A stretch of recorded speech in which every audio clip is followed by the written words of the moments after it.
шла Саша по шоссе. Hello guys, I hope you're doing well.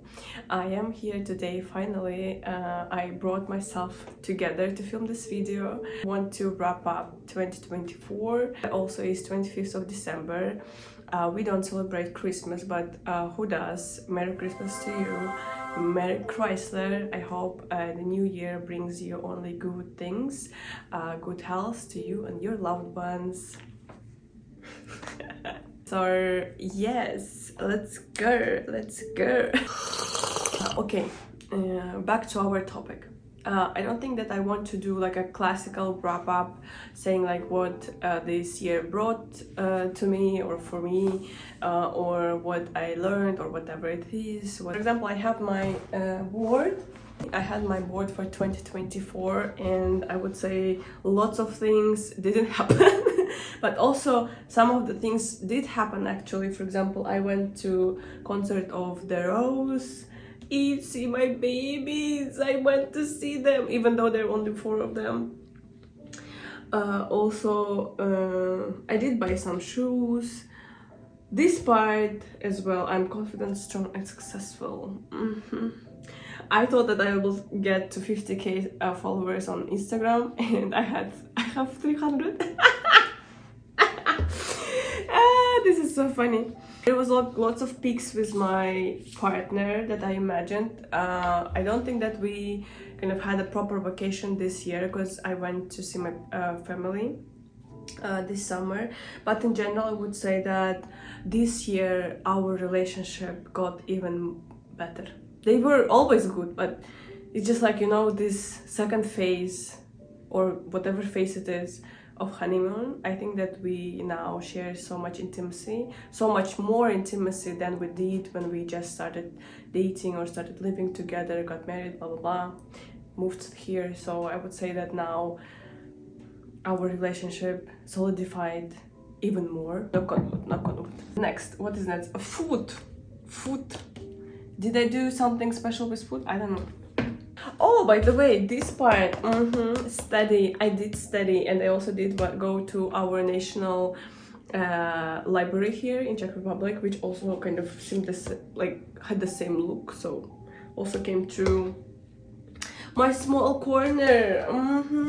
It also came true. One of the best things, by the way, that happened this year is buying this table, my small space. You see, even this part, I have my small anime thing. This here, you see, just so cute. Also my books and everything. I love this. Also my small makeup corner as well. In general, also there was lots of like things I wanted to buy, blah blah blah, vacations, also sport. At some point I did actually do lots of sport as well this year, even though I didn't wake up at 7 a.m.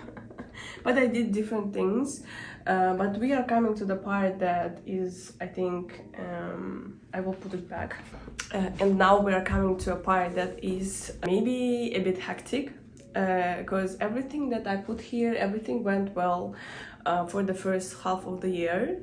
I really enjoyed that part, and then even how I was preparing for my trip to my family, because they lived so far away and it was my first time going to see them in like 7 or in 9 years.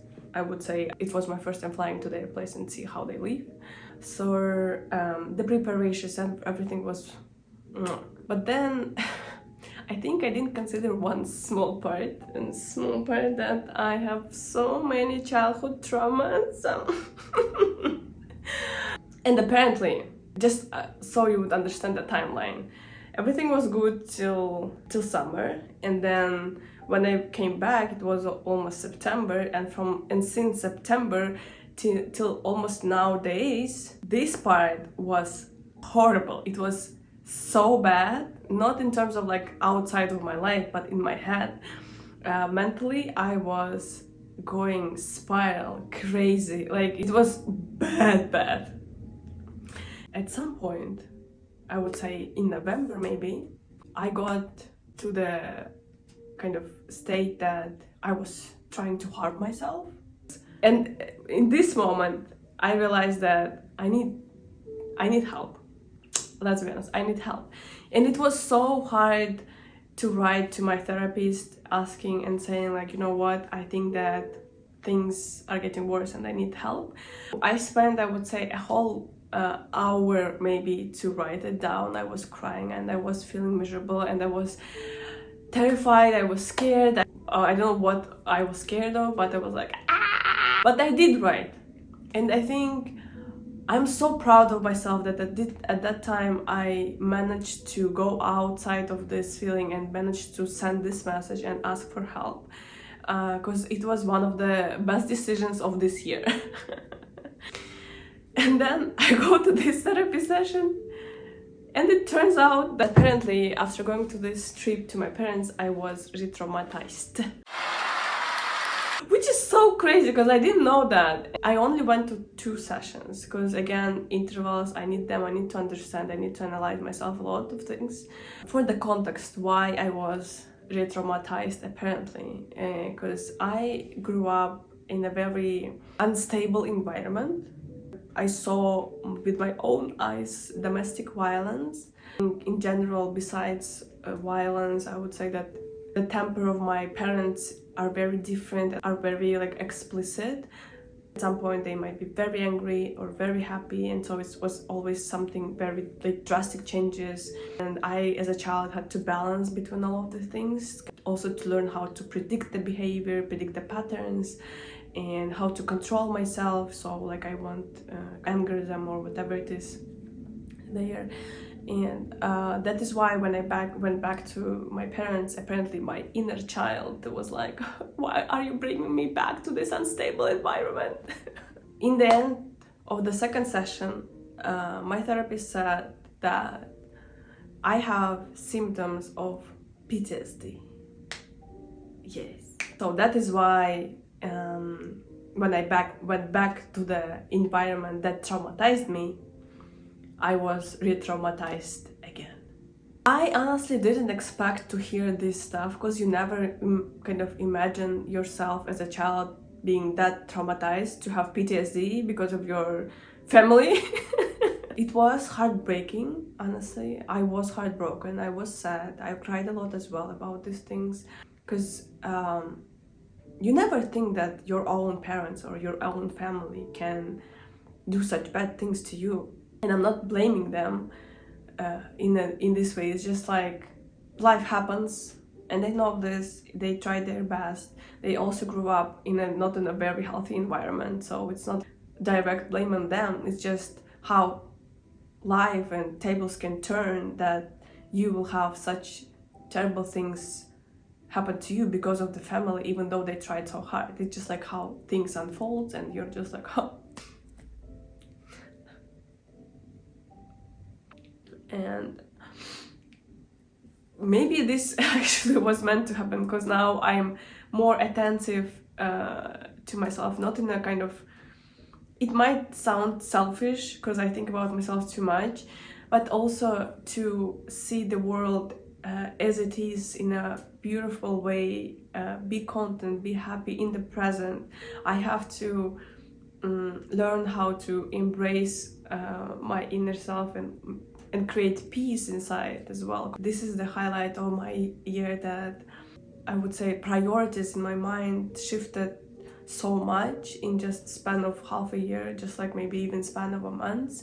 And of course these shifts are not easy. They were also difficult to accept, difficult to maintain, to express myself, to think how I think about all of these things, adjust. And also still I have some patterns that are coming back as well, with this controlling stuff, always trying to look in the future and stuff, but I always now really drag myself back, saying, like I said, now you are feeling happy, like look around you, you are doing good, you are doing well, you are enough. I guess I have to remind myself about it so many times during the day, because I tend to drift apparently very quickly to the future and thinking, oh, you need to do this, you need to do that. And you know what, I finally feel like I'm on the right path, even though I'm still in the process of learning how to trust the universe and to my, like, trust myself as well that I'm doing right things for myself. But it feels so relaxing and so warm. It feels liberating. It feels that I'm not alone, and I feel guided as well. I feel like, oh, there is such a strong foundation is building inside of me, and it's crazy. I've never felt this way, and I'm so happy. I'm so grateful. Knock on wood, knock on wood. That is why I think now we're coming to things that maybe I wish or I want to achieve in 2025. This is my first year ever that I have literally zero goals. I have no goals. There are some obligations, I would say, that I have to fulfill. For example, pay for my studies, and to pay I have to earn money. I need to find ways, but it's not my goal. It's just the things that I probably will do or should do, for example. But the goals for this year for me is more like, it's so lame to say probably, but I do feel like this year I want to dedicate to my inner self, inner child, inner me, inner adult Izada, inner peace, everything that is within me, and try to learn how to connect myself, to different versions of myself, to trying to understand who am I, maybe accept some of the parts that I never wanted to accept. In general, to learn more about Izada that is here and everywhere in my body. This is the only thing that I want to do this year. I want to like step back and take a deep breath in, deep long breath out, and say like, okay, this is the year just for me. Usually I would always write what I wanted to buy or where I wanted to go. This year I don't want to buy anything. I don't want to go anywhere specific.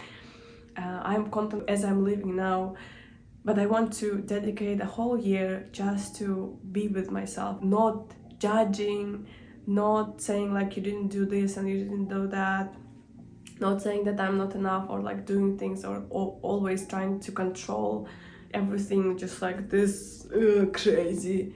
So it's just time for me, because there are so many parts of me that I neglected and I didn't even think about them, and they won't leave you. They're still with you, these parts of you that you are neglecting. That's why you're like, I was feeling worse and worse, because they were feeling more and more neglected. Also, even with YouTube, I feel kind of that it is something that for now I truly enjoy doing. With Instagram or TikTok that I was trying to do, I was feeling very anxious, and I wasn't able to keep up with the pace of these social media platforms, as they are very fast-paced. I was always feeling lost there, but with YouTube it's so different. I can feel like I finally take a slow down, and I'm like, okay, let's do this the way I would love to do, I would enjoy doing. So I'm very grateful that this year I decided to start YouTube and doing this. Actually enjoy it, actually like filming, trying new things, different editing, different music. So very grateful for this as well. I would love to end this year, I think, with lots of gratitude towards myself and towards my loved ones and everyone who supports me and helps me. Even though this was hard times, I'm glad that this happened, and now I feel much better, much more at peace. All people out there who also struggle mentally, I'm hugging you and sending you lots of love and lots of support. You are worthy, you are enough, and we are all guided and protected by the universe. Love you. Bye. See you next year, I guess.